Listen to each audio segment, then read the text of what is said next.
Friends hello welcome back to our channel ladies corner. Friends ఈరోజు మనందరికీ ఎంతో ఇష్టమైన అలానే ఎంతో టేస్టీ అయిన పుదీనా పచ్చడిని ఎలా ప్రిపేర్ చేసుకోవాలో మీతో షేర్ చేసుకుంటా. ఫ్రెండ్స్ పుదీనా పచ్చడిని ప్రిపేర్ చేసుకోవడం చాలామందికి రాదు, చాలా మిస్టేక్స్ చేస్తాం. అలా మిస్టేక్స్ చేయకుండా ఈజీగా ఎలా ప్రిపేర్ చేసుకోవాలో మీతో షేర్ చేసుకుంటాం. ఫ్రెండ్స్ పుదీనా పచ్చడిని ప్రిపేర్ చేసుకోవడానికి ముందుగా కడాయి తీసుకొని కడాయిని స్టవ్ మీద పెట్టుకొని స్టవ్ ఆన్ చేసుకోవాలి. తర్వాత కొద్దిగా ఆయిల్ని యాడ్ చేయాలి. ఆయిల్ హీట్ అయ్యే వరకు వెయిట్ చేయాలి. చూసారు కదా ఫ్రెండ్స్, ఆయిల్ అనేది హీట్ అయిపోయింది. ఇలా హీట్ అయినప్పుడు మనకి పైన బబుల్స్లా వస్తుంది. సో దాని నుంచి మనకి ఆయిల్ అనేది హీట్ అయిపోయినట్టే. నెక్స్ట్ హీట్ అయ్యాక పోపు దినుసులు యాడ్ చేసుకోవాలి. జీలకర్ర, ఆవాలు ఇవన్నీ యాడ్ చేసుకోవాలి. తర్వాత కొద్దిగా ధనియాలు, శనగపప్పు, మినపప్పును కూడా యాడ్ చేశాను. ధనియాలు, శనగపప్పు, మినపప్పు వల్ల ఈ పుదీనా పచ్చడికి డిఫరెంట్ టేస్ట్ వస్తుంది ఫ్రెండ్స్. మెయిన్గా వీటి వల్లే మనకి పచ్చడి అనేది ఎమ్మీగా అలానే చాలా టేస్టీగా ఉంటుంది. సో ఇవన్నీ యాడ్ చేసుకోవాలి. పప్పు దినుసులు ఏవైతే ఉన్నాయో అవి మాత్రం అస్సలు స్కిప్ చేయకండి, అవి యాడ్ చేయండి. అవి యాడ్ చేయడం వల్ల చాలా టేస్టీగా ఉంటుంది. నేను ఇక్కడ 4 పచ్చిమిరపకాయలు మధ్యకి కట్ చేసుకొని యాడ్ చేసుకున్నాను ఫ్రెండ్స్. మీ టేస్ట్కి ఇంకా అలానే మీరు ఎంత స్పైసీనెస్ తింటారో అంతవరకు యాడ్ చేసుకోవచ్చు. ఫ్రెండ్స్ పచ్చిమిరపకాయలని యాడ్ చేసేటప్పుడు ఎప్పుడైనా మధ్యకి కట్ చేసుకొని యాడ్ చేసుకోండి, లేదంటే డైరెక్ట్గా యాడ్ చేయడం వల్ల ఫేస్ పైకి తుల్లుతుంది ఆయిల్.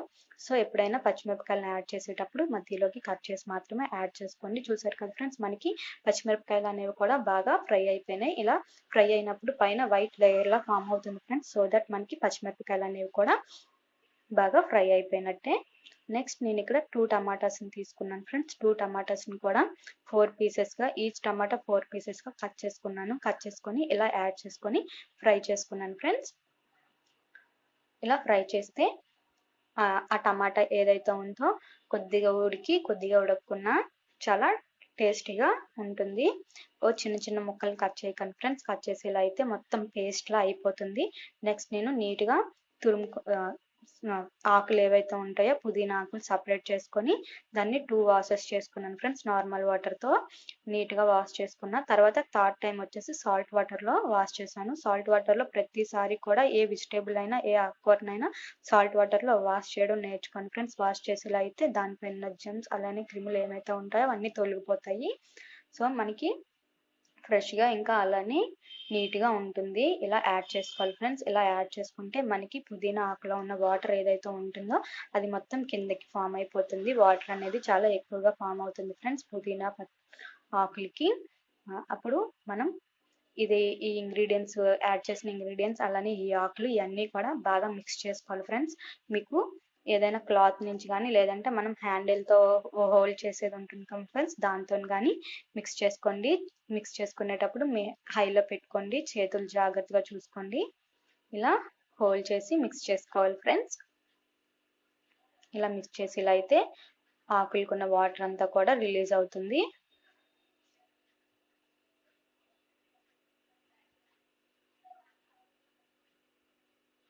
ఇలా ఒక 10 మినిట్స్ పాటు మిక్స్ చేసుకోవాలి.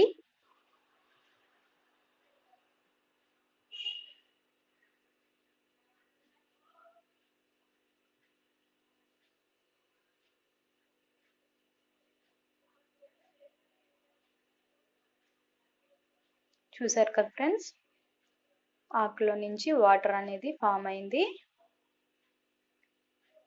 ఈ వాటర్ అంతా కూడా కర్రీకి ఆ ఆకులకి బాగా ఇంకిపోయే వరకు వెయిట్ చేయాలి. ఇంకిపోయే వరకు బాగా ఫ్రై చేసుకోవాలి.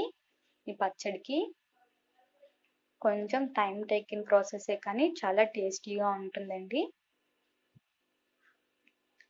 ఇలా వాటర్ అంతా కూడా ఇంకిపోయే వరకు వెయిట్ చేయాలి.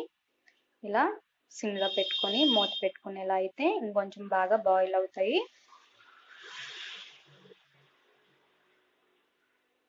ఒక 10 మినిట్స్ తర్వాత మూత తీసేసుకొని ఇంకా బాగా మిక్స్ చేసుకోవాలి హై ఫ్లేమ్లో పెట్టుకొని.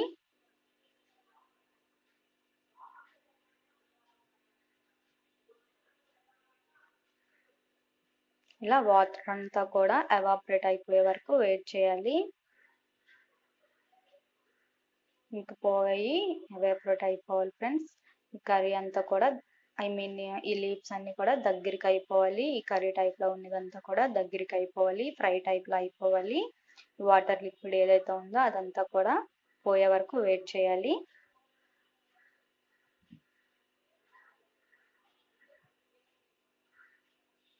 కొద్దిసేపటి పాటే మూత పెట్టుకోండి. ఎక్కువగా మూత పెట్టకండి. పెట్టేలా అయితే పేస్ట్ ఇలా అయిపోతుంది. ఇలా మొత్తం కూడా వాటర్ అనేది కంప్లీట్గా పోయే వరకు ఉండాలి. ఇలా నీట్గా ఫ్రైలా చేసుకోవాలి ఫ్రెండ్స్.